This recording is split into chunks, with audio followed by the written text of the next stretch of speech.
السلام علیکم دوستو، آج کی کہانی کا نام ہے حکمت عملی۔ جب میں محکمہ مال کے افسران اور پٹواریوں کی مدد سے اپنی زمینوں کا قبضہ لے کر گھر پہنچا تو بہت پرسکون تھا۔ چچا نے جائیداد کے بٹوارے کے لیے بڑے بھائی کے ساتھ بڑی زیادتی کی۔ مجھے چند کھیت ملے تھے، مال مویشی کا بڑا حصہ چچا کو مل گیا تھا۔ میں نے شہر میں رہ کر تعلیم حاصل کی تھی اور گاؤں کے لوگوں سے مختلف سوچا کرتا تھا۔ میرے پاس کتابیں اور انٹرنیٹ کی دنیا موجود تھی تو میں نے سیکھنے کا عمل شروع کیا۔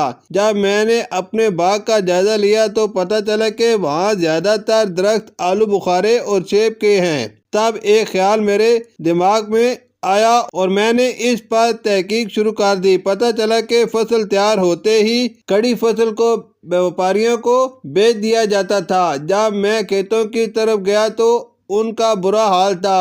والد صاحب آخر میں بہت بیمار رہے تو وہ کھیتوں کی طرف توجہ نہ دے سکے تھے، چنانچہ میں نے مزدور لگا کر کھیتوں میں کام شروع کر دیا۔ میں نے حکمت عملی سے کام لیا اور گندم اور مکئی اگانے کے بجائے ٹماٹر اگانے کا فیصلہ کیا۔ اس دن میرا بہت مذاق بنا کیونکہ پچھلے سال ٹماٹر اتنی بڑی مقدار میں لگائے گئے تھے کہ آخر میں ان کا خریدار ملنا مشکل ہو گیا تھا اور کسانوں کا بڑا نقصان ہوا تھا۔ دراصل وہ ماضی دیکھ رہے تھے اور میں مستقبل۔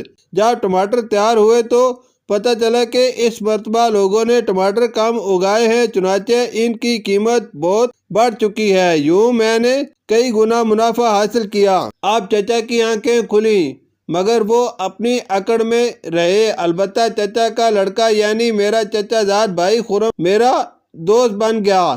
میں نے اسے سکھایا کہ ایک ان پڑھ اور پڑھے لکھے کسان میں کیا فرق ہوتا ہے۔ میری آمدنی بہت بڑھ چکی تھی، اس لیے میں نے لوگوں کی خدمت کرنے کا فیصلہ کیا۔ میری والدہ نے 2 غریب لڑکیوں کی شادی کرائی۔ میں نے گاؤں کے واحد سکول کو فرنیچر تحفے میں دیا۔ میری فصل گاؤں کے غریب ترین لوگوں کے گھر میں مفت پہنچی اور یوں ہر طرف برکت ہی برکت ہو گئی۔ چچا حیران تھے کہ وہ اتنے تجربے اور 4 بیٹوں کے ہوتے ہوئے اتنا نہیں کما رہے تھے جتنا میں اکیلا کما رہا تھا۔ پھر وہ حسد کا شکار ہو کر میرے خلاف ہو گئے۔ پہلے میری 4 بھینسیں چوری ہوئی، پھر کسی نے میرے کھیتوں میں تیار فصل کو آگ لگا دی۔ مجھے اندازہ ہو گیا تھا کہ یہ کس کا کام ہے، مگر میں نے صبر کیا اور کسی قسم کی کارروائی نہیں کی۔ لوگوں کے کہنے پر اپنے گاؤں کی طرف سے کونسلر کے انتخاب میں نے بھی لڑنے کا فیصلہ کیا۔ اس فیصلے سے ہر طرف ایک ہلچل پیدا ہو گئی۔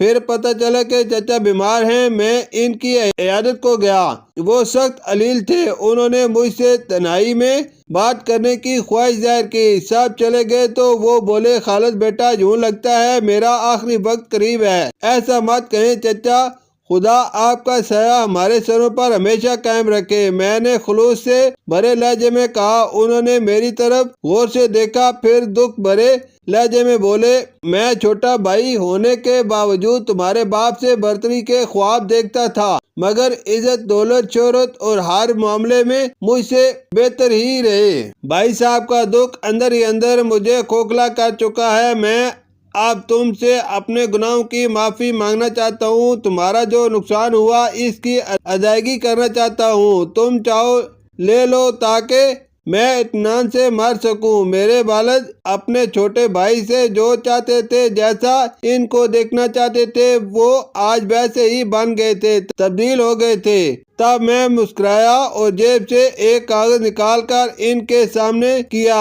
آپ مرنے کی باتیں کر رہے ہیں، بغیر کسی بیماری کے خود کو بیمار کیے ہوئے ہیں۔ ادھر گاؤں والوں کو آپ کی ضرورت ہے، اس لیے یہ انتخاب آپ لڑ رہے ہیں۔ دیکھیے یہ پمفلیٹ میں نے تیار کروایا ہے اور کل سے سوچ رہا تھا کہ آپ کو دکھاؤں۔ چچا کے دکھ اور بیماری کا مداوا شاید یہی الفاظ تھے۔ میں نہیں چاہتا تھا کہ چچا کے ہوتے ہوئے بھتیجا گاؤں والوں کی نمائندگی کرے۔ چچا نے خود ہی احساس ندامت ظاہر کر دیا تو میں نے بھی ان کو وہ کچھ دے دیا جس کے وہ مستحق تھے۔ چچا نے انتخاب لڑا مگر معمولی فرق سے ہار گئے، مگر ان کو اس کا کوئی دکھ نہیں تھا۔ اس کے بعد چچا اور میں نے مل کر محنت کی، لوگوں کی فصلوں کو اچھے داموں خرید کر منڈیوں تک خود پہنچانے اور بیچنے کا نظام قائم کیا، نئی شجرکاری کی، بے آباد جگہوں پر پھلدار درختوں کے پودے لگائے، جنگلی جڑی بوٹیوں پر تحقیق کر کے ان کو سکھانے اور جمع کرنے لگے۔ کچھ ہی سالوں میں ہم گاؤں کے سب سے مالدار لوگ بن گئے۔ چچا نے لوگوں کی اتنی خدمت کی کہ وہ ان میں ہمارے دادا کا عکس دیکھنے لگے اور ان کی عزت اور احترام میں اضافہ ہو گیا۔